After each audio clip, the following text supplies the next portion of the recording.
시편 37편 23에서 24절 이제 이 구절을 외울 때도 됐지 않습니까? 그렇죠?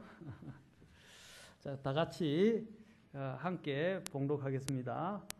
자, 주께서 선한 사람의 걸음을 시작.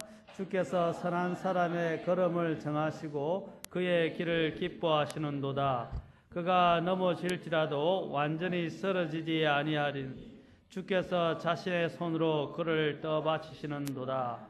기도하겠습니다. 하나님, 오늘도 주님을 사랑해서 이 자리에 나온 또한 주님의 자녀들을 기억해 주시고 또한 주님의 성도들이 하나님을 찬양하고 경배하는 그 기쁨이 마음속에 가득 차게 도와주시고 또한 주의 말씀이 우리 안에 생명으로 메아리치고 또한 안에서 역사에서 정말 주님을 향해서 더 가까이 나아갈 수 있도록 도와주시옵소서.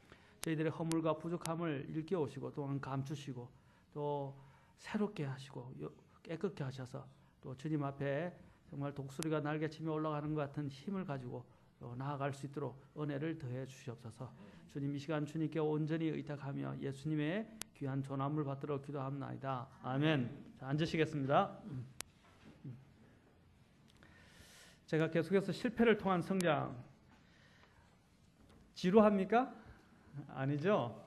말씀은 어떤 말씀이든 부정적이든 또한 경고의 말씀이든 위로가 되는 말씀이든 소망이 되는 말씀이든 간에 그 말씀은 하나님의 말씀입니다.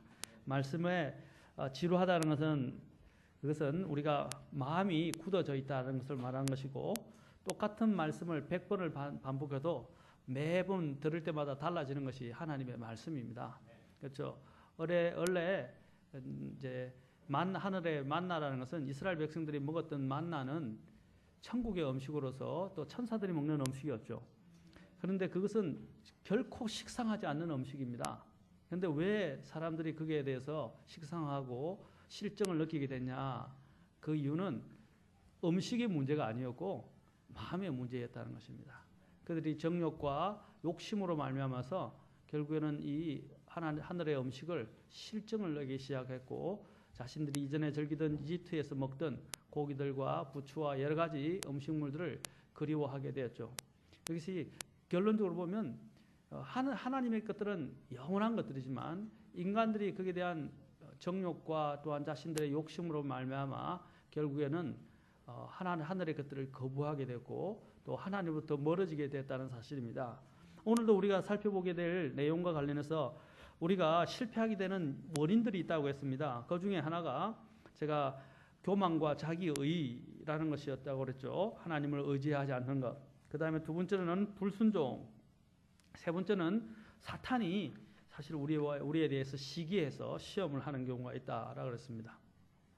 또한 사람에 대한 두려움이 또한 우리로 하여금 또한 이렇게 하나님 앞에서 우리가 실패하게 만들고 결국에는 잘못된 결정을 낳게 하는 경우가 많다고 말씀드렸습니다. 그 다음에는 우리가 부주의하고 성급하기 때문에 베드로처럼 이렇게 하나님의 이러한 뜻을 놓치게 되고 결국에는 또한 실패하고 또 하나님 앞에서 바르지 못한 결정들을 할 수 있다는 것입니다. 또한 오늘 제가 아까 금방 이야기했던 것처럼 우리가 실패하게 되는 원인들 중에 하나는 욕심과 정욕입니다. 이 인간에게 있어서 가장 큰 것은 우리에게 3대 적이 있다고 늘 이야기하지 않습니까? 하나는 바로 사탄이고 아까 이야기한 사탄이고 또 하나는 바로 육신입니다. 또 하나는 세상입니다. 그렇죠? 육신은 이 죄와 결탁되어지고 있는데 이 육신이 사실 제일 다루기 어려운 적이라고 할 수 있습니다.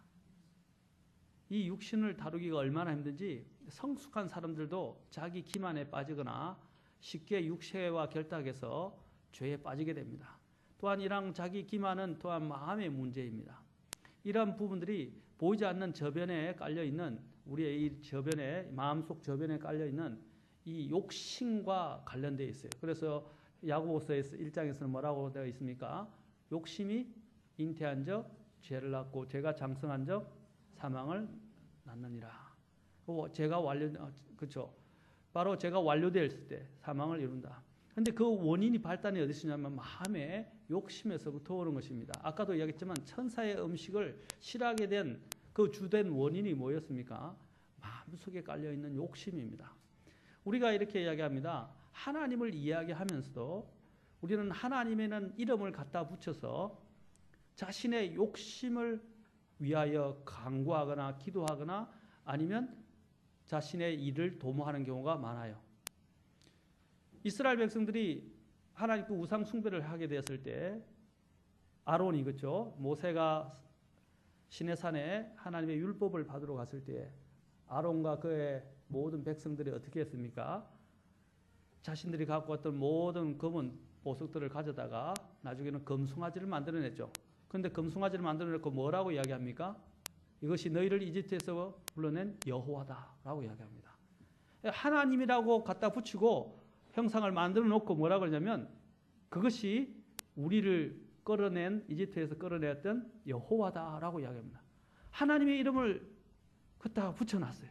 그러나 결국은 그것은 하나님을 경배하는 것이 아니고 하나님을 따르는 것이 아니라 자신들의 욕심에 따라 자신들이 원하는 바에 따라 우상을 만들고 욕심을 그대로 표출한 것입니다.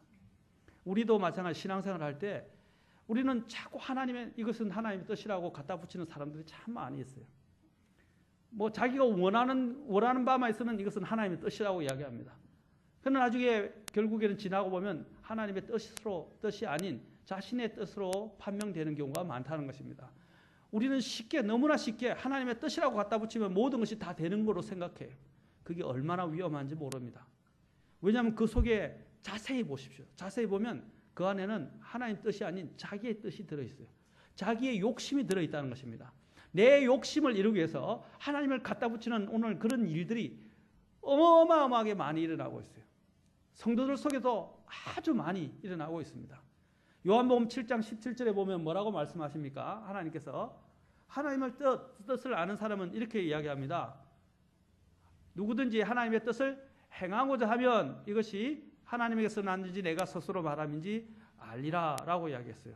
누구든지 하나님의 뜻을 행하고자 하면 이 말은 will, 이 말은 뭐냐면 그 하고자 하는 하나님의 뜻을 진정 원하고 진정 따르고자 하는 그런 마음의 거룩한 소원이 있는 사람은 그리고 그런 의지가 있는 사람은 뭡니까? 이것이 하나님에게서 왔는지 사람 내 스스로 말하는 것인지 알 것이라고 말하고 있습니다. 곧 사람에게서 났는지 하나님에게서 났는지 안다는 거죠. 하나님 뜻을. 우리는 내가 원하는 소원을 하나님의 이름을 갖다 붙여서 그걸 이루려고 해서는 안 된다는 것입니다. 그게 자기 기만의 가장 무서운 적이에요. 우리는 이러한 자신의 욕심과 정욕이 사실은 하나님의 뜻을 나중에 거르치게 되고 그리고 내 뜻을 이룸으로써 결국에는 실패의 나락에 떨어지게 된다는 것입니다. 특히 삼손 같은 경우도 대표적입니다. 삼손은 특별히 구별된 하나님의 나실인이었습니다. 나실인은 포도주도 머리도 깎지 않고 포도주도 금하고 더러운 것들을 만지지 않고 그렇죠? 자기를 거룩히 구별해야 했습니다.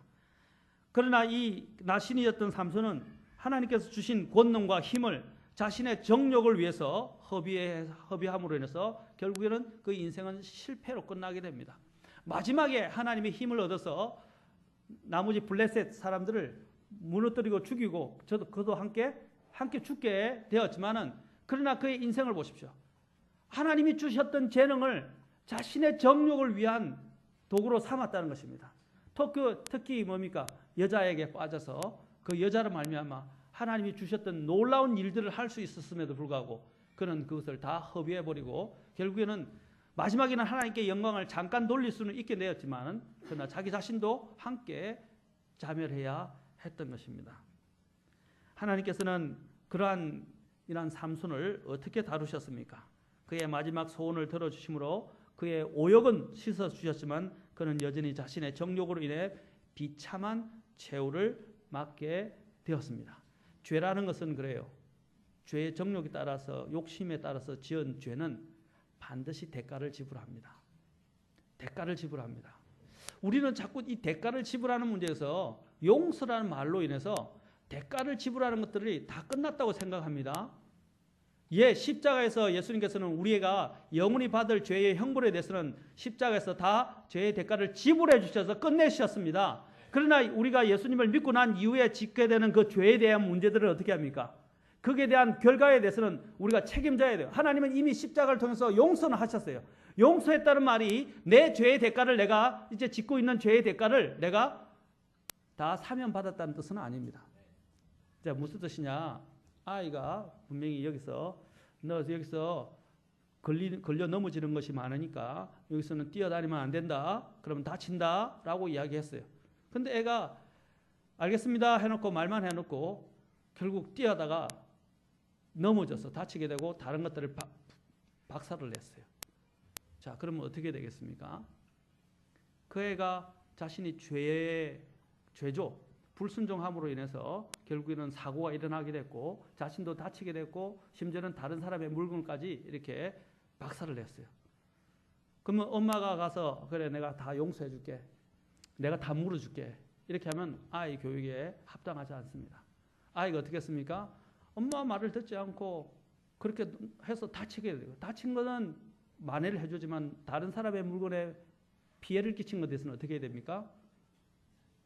그 아이는 지불할 돈이 없어요. 그러면 어떻게 됩니까? 엄마가 물어주긴 해요. 그러나 엄마가 물어준 그 피해액에 대해서는 어떻게 해야 됩니까? 그 아이가 책임지게 해야 됩니다. 어떻게 책임지느냐?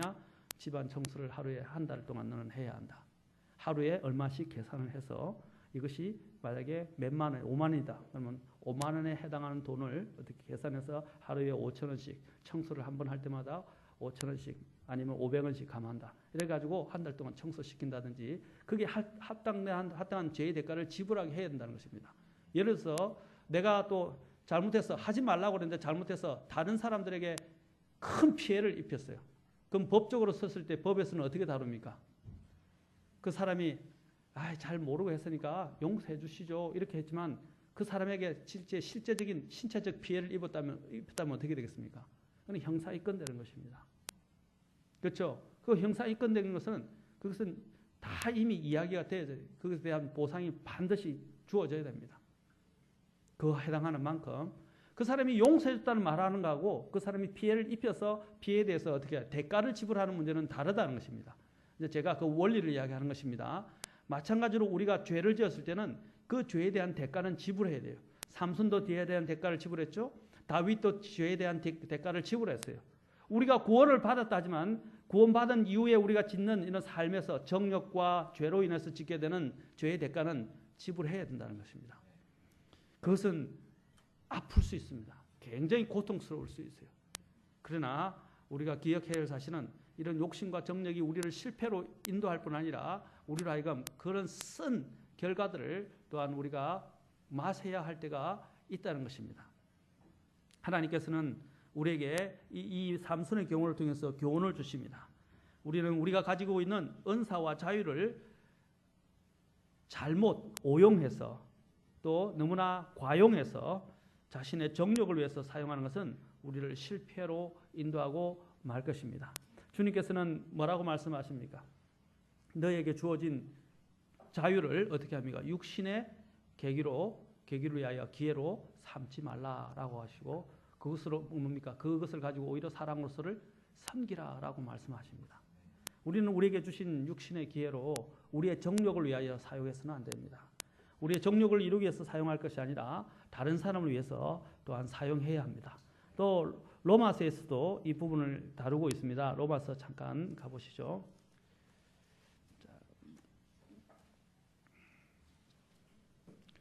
자, 로마서 13장. 자, 뒤에 보십시오. 13장 14절에서도 이렇게 말합니다. 오직 너희는 주 예수 그리스도로 옷 입고 육신의 정욕을 채우기 위해 육신에게 기회를 주지 말라. 이 로마서에서는 이 육신을 다루는 문제를 많이 다루고 있습니다. 또 로마서 8장에서는 어떻게 합니까? 육신을 먹이지 말 것을 이야기합니다. 육신을 처리해야 될 것을 강력하게 또한 우리에게 가르쳐주고 있어요. 이 육신은요, 육신의 욕심은 한도 끝도 없어요. 한번 먹이를 주기 시작하면 어떻게 해요? 발악을 합니다. 더 달라고. 우리가 이게 다른 데 가면 원숭이나 심지어는 다른 동물들에게 먹이를 주지 마시오 이렇게 하겠죠. 그런데 어떤 사람이 이쁘다고 먹이를 주기 시작하면 어떻게 됩니까? 그것들이 나중에 그 먹이에 길들여져 가지고요 사람을 해치게 된다고요. 그래서 캐나다나 이런 데 보면 야생동물들 하는데 야생동물들이 늘 이렇게 있어요. 근데 분명히 경판에는 먹이를 주지 말라 그랬어요. 근데 먹이를 주는 것 때문에 특히 원숭이가 많은 또 지역에 가서도 원숭이에게 먹이를 주지 말라는데 원숭이에게 먹이를 주기 시작한 사람들 때문에 어떻게 해요? 먹이를 안 주면 공격을 한단 말입니다. 그렇죠? 그것처럼 그러봐요. 우리도 우리 육신에게 한번 기회를 주고 육신을 먹이기 시작하면 육신의 정욕을 먹이기 시작하면 육신의 정욕은 더 큰 걸 원합니다. 그리고 더 우리를 사로잡으려고 합니다. 그 힘이 더 강해진다고요. 그러니까 우리가 그런 육신의 정욕에 우리 자신을 내어주지 말아야 한다는 것입니다. 우리의 육신은 십자가에 못 박혀 있다는 것을 기억해야 합니다. 그래서 육신을 절대로 먹이지 마십시오. 그리고 또한 그 로마서 8장에서도 이야기합니다. 로마서 8장 13절에 보십시오.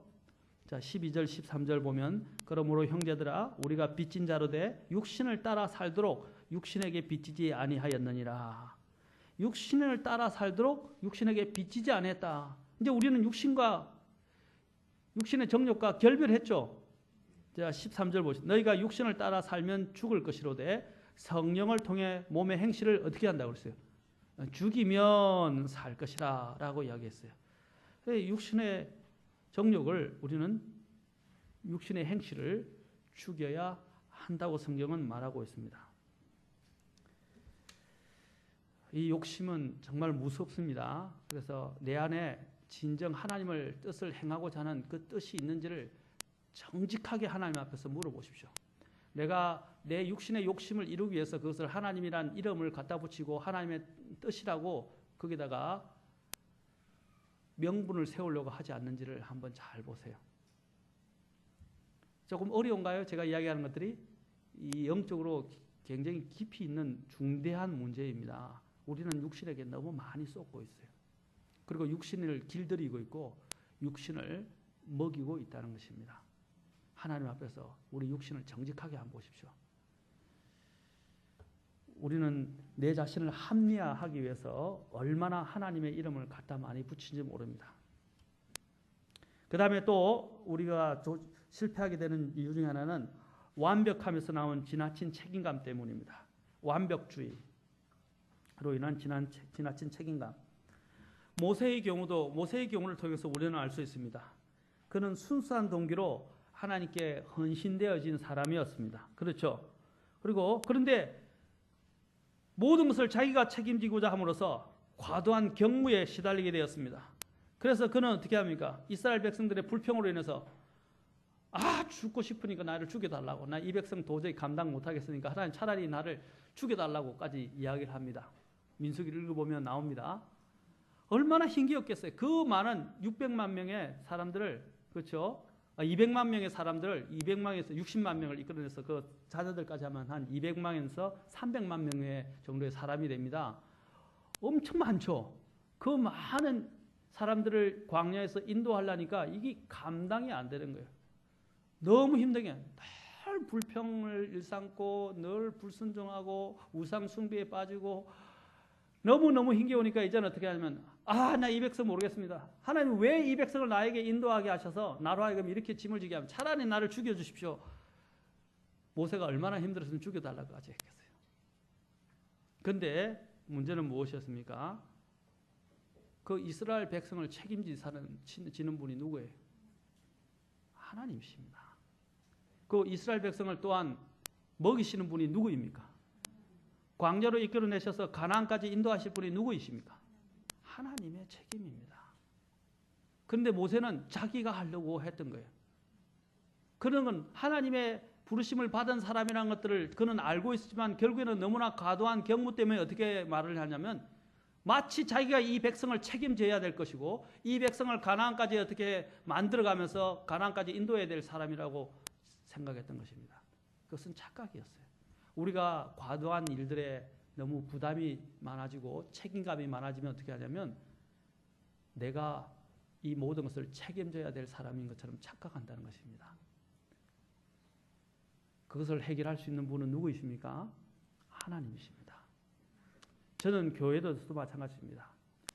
이전에 제가 과거를 돌아보면 교회를 제가 세우려고 했던 경우가 참 많았던 것 같아요. 이 교회는 내가 세우는 게 아니라 주님이 세우시는 것입니다. 우리의 가정은 누가 세우는 것입니까? 주님이 세우는 것입니다. 우리의 자녀를 누가 세우는 것입니까? 예, 물론 내가 할 수 있는 책임은 해야 합니다. 그러나 그 자녀를 내가 원하는 대로 반드시 해야 된다는 책임감, 지나친 책임감이 어떻게 해요? 오히려 자녀를 망칠 수 있습니다. 우리는 어떻게 해야 됩니까? 내가 할 수 있는 것을 신실하게 하면서 그것을 하나님께 맡기도록 해야 돼요. 그리고 무엇보다도 자녀를 키우는 데서 가장 중요한 건 뭡니까? 또 목회자가 또한 이 교회를 이끌어가는 데서 가장 큰 필요가 무엇입니까? 기도하는 일입니다. 그래서 목회자에게 뭐라고 했어요? 말씀과 기도에 전념하게 하는 것. 그것이 교회가 해줘야 될 일들이에요. 그래서 물질로 인해서 목회자가 시험에 들지 않도록 해야 하고, 심지어는 또한 교회의 여러 가지 잡다한 행정과 이 잡다한 일들로 인해서 교회가 시험에 들지 않도록 해야 돼요. 그래서 집사가 생겨나게 됐고, 그렇죠? 그래서 또한 각자가 또 성도들이 각자의 은사대로 섬기는 일들이 교회 안에 있게 된 것입니다. 목회자의 주 업무는 뭐예요? 말씀과 기도에 전념하는 거예요. 부모도 마찬가지입니다. 부모가 주된 자녀 교육의 책임은 뭐예요? 기도하고 하나님께서 그 아이의 인생을 인도해 주시고 변화시켜 주도록 기도하고, 또 하나는 부모로서의 책임감은 그겁니다. 본을 보이는 것. 자녀들에게 자신은 교회 안 가면서 우리 애들 보고 교회 가라 그래요. 그렇죠? 자신은 TV 보고 앉아있으면서 애들 보고 TV 보지 말라 그래요. 그렇죠? 그래서 자신은 뭐 하면서 다른 자녀들 보고 이건 하지 말라고 그러면 그것이 자녀들에게 효과가 있겠습니까? 처음에는 자녀들이 힘이 없기 때문에 어쩔 수 없이 순종하는 척 하지만은 나중에 자녀들이 스스로의 힘을 갖기 시작하면 어떻게 됩니까? 부모 말 안 듣습니다. 왜? 아버지도 그랬는데 뭐. 엄마도 그랬는데. 그게 아이들 속에 다 배이게 된다고. 첫째는 본. 두 번째로 부모가 보여줄 본이 뭡니까? 일관성을 가지고 아이를 다뤄야 됩니다. 부모가 일관성이 없어요. 그러니까 아이가 어느 장단에 엄마의 분위기에 맞춰야 될지 모르고 아빠의 분위기에 맞출지 모른다. 제가 다음에 자녀 교육할 때 자세하게 이야기하겠지만, 그렇죠? 엄마 아빠가 자신들의 기분과 감정과 자신의 분위기와 자신의 사정에 따라서 아이들을 다루면 안 된다는 것입니다. 아이들을 다룰 때 원칙이 있어야 하고 일관성을 가져야 하고 권위를 가지고 해야 합니다. 그렇게 해야 될 때 아이들이 말을 듣기 시작합니다. 처음부터 당장 아이들은 죄성이기 때문에 말을 듣지 않아요. 그러나 일관성의 집안에서 룰을 세워야 합니다. 이럴 때는 이렇게 다루고 올 것이고, 이럴 때는 이렇게 보상할 것이며, 이럴 때는 이렇게 매질을 하거나 너희들을 징계할 것이다 하는 룰을 다뤄야 돼요. 그래서 카테고리를 다 정해야 됩니다. 그 안에서 아이들을 다루기 시작해야 돼요. 근데 이게 왜 아이들 다루는 게 힘들어지냐? 처음에는 다 힘들어요. 근데 시간이 갈수록 아이들 다루는 것들이 더 힘들어서 부모들이 자포자기하거나 아이들을 그냥 이제는 모르겠다 두 손 들어버려요. 하나님 앞에 두 손을 드는 게 아니고 아이들 양육하는 것에 두 손을 들어버리는 일들이 생겨요. 왜 그런지 아세요? 부모가 일관성과 원칙을 갖지 않고 아이들을 다루기 때문입니다. 이 세 가지만 잘 주의한다면, 첫째는 기도하는 것, 그 다음에 일관성을 갖는 것, 그렇죠? 세 번째 본을 보이는 것, 아까 이야기했죠? 이것만 잘 이루어진다면 아이들을 우리는 하나님 앞에서 바르게 잘 키울 수 있어요. 그렇죠? 그 다음에 또 하나는 아이들이 내 품을 벗어났어도 나중에 내가 맡겨야 할 분이 있는데 누구입니까? 하나님이시지 않습니까? 그래서 아이들이 하나님 앞에서 제대로 잘 하기 위해서 제일 필요한 것이 말씀으로 가르치고 본을 보인 후에 기도하는 일, 이걸 가져야 할 것입니다. 그래서 우리는 이런 책임감에 대해서 내가 아이들을 감당하지 못할 것 같을 때 어떻게 합니까? 무릎을 꿇으라는 것입니다. 하나님 앞에. 그 다음에 내가 할 수 있는 부분은 최선을 다해서 본을 보이고 일관성을 가지라는 것입니다. 내 감정에 따라 행동하지 말라는 것입니다. 그렇게 될 때 어떻게 됩니까? 이제 역사하는 하나님께서 그런 상황을 통해서 역사하시는 것들을 보게 될 것입니다.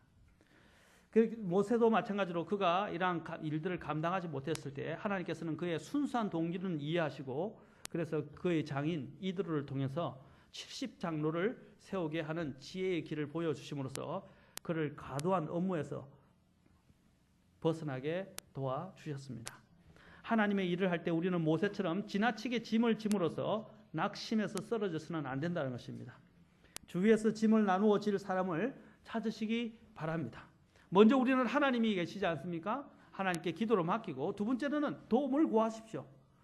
내 혼자서 자존심을 가지고 뭔가를 하려고 하지 마세요. 그리스도인의 삶에 있어서 또 방해가 되는 것 중에 하나가 뭐냐면 자존심이에요. 쓸데없는 자존심들. 부부간에도 이 다툼이, 갈등이 해소가 안 되는 이유가 뭡니까? 쓸데없는 자존심이에요. 주님 앞에서 자존심을 버려야 합니다. 그렇죠? 저도 이 자존심 내세우다가 참 많은 사람을 잃은 경우들이 많이 있습니다. 쓸데없는 자존심. 그렇죠? 여러분, 자존심과 영적 주도권을 잡는 문제는 다른 것입니다. 아이들과의 관계에 있어서는, 제가 왜 아이들 이야기하면 여기 우리 자녀들도 많이 있고 부모들이 다 같이 이렇게 공감하는 부분이가 말하는데, 아이들과의 관계에서는 부모가 반드시 주도권을 가지고 있어야 돼요. 이 주도권을 아이가 막 이제 들어눕고 막 울고 보챈다고 해서 그 아이에게 주도권을 빼앗기는 날에는 그 아이는 계속 그것을 가지고 부모를 휘두릅니다. 아이들의 의지를 꺾어야 돼요. 그러려면 의지를 꺾기 위해서는 일관성이 있어야 되고 권위를 가져야 됩니다. 그렇죠? 이 의지를 꺾고 난 뒤부터는 아이들이 말을 듣기 시작합니다. 이게 주도권이라는 겁니다. 영적 주도권. 그러나 이제 우리가 하나님 앞에서도 마찬가지입니다. 하나님 앞에서 우리가 하나님과 주도권 싸움을 하지 마시고 양보하십시오. 내어드리십시오. 그러면 하나님께서 우리를 통해서 일하시는 것을 보게 됩니다. 이 자존심도 마찬가지예요. 자존심은 하나님 앞에서 내가 내 주도권을 내세우는 것입니다. 그렇죠? 내 마음의 왕좌에서 내가 자꾸 하겠다는 것입니다. 그러면 하나님께서 역사하실 수 없어요. 제가 전에 성경을 통해서 말씀드렸죠. 내가 모든 것을 사로잡아서 복종케 하면 모든 불복종하는 것들을 응징하려는 태세를 갖추고 있노라. 고린도후서 10장을 통해서 봤죠. 주도권을 하나님께 내어드리면 뭡니까? 내 주위에 나를 어렵게 하고 나를 공격하고 나를 대적하는 모든 것들을 주님께서 다루시기 시작한다는 것입니다. 내가 다루는 게 아니라 나는 주님 앞에 내려놓고 엎드리는 거예요. 겸손하고 그분의 손 안에서 엎드리면 주께서 은혜를 주시고 내 주변에 있는 상황을 주님께서 정리하시기 시작합니다. 한번 기다려보시고 주님을 한번 맡겨서 주님이 그렇게 하시는가 한번 보십시오. 해보세요. 그럼 놀라운 일들이 일어납니다. 우리도 마찬가지입니다. 쓸데없는 자존심, 지나친 책임감 이런 것들을 주님 앞에 내려놓으십시오. 하나님께서는 뛰어난 단 한 사람의 헌신이 아닌 모든 성도들의 은사를 통해서 교회가 완벽을 향해서 완전함을 향해서 나아가기를 간절히 원하십니다. 우리가 이 자존심 때문에 다른 사람에게 도움을 안 구하려고 한다고요. 그렇죠? 그 쓸데없는 자존감 그러지 마십시오. 우리는 교회 안에서 지체들입니다. 형제 자매들이에요. 서로 간에 정말 마음을 나누고 어려움을 같이 토로하고 같이 손잡고 기도해야 합니다. 이것이 성도 간에 오가는 정이 되어야 됩니다.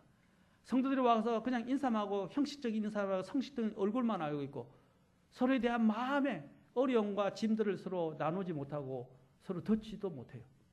그러면 그거는 교회가 아니에요. 교회는 주님 안에서 한 영적인 예수님의 피를 통해서 나눈 가족들이에요. 맞습니까? 그러면 진심으로 서로를 나누고 믿어주고 신뢰해야 하는데 이것들이 안 되면 교회가 성장할 수가 없어요. 힘을 얻을 수가 없어요. 왜냐하면 서로가 하나로 교합이 안 되는데. 그렇지 않습니까? 우리는 서로를 존중하고 또 서로를 의지하고 서로를 같이 함께 모아서 하나님의 역사를 이루어가야 합니다. 그래서 마태복음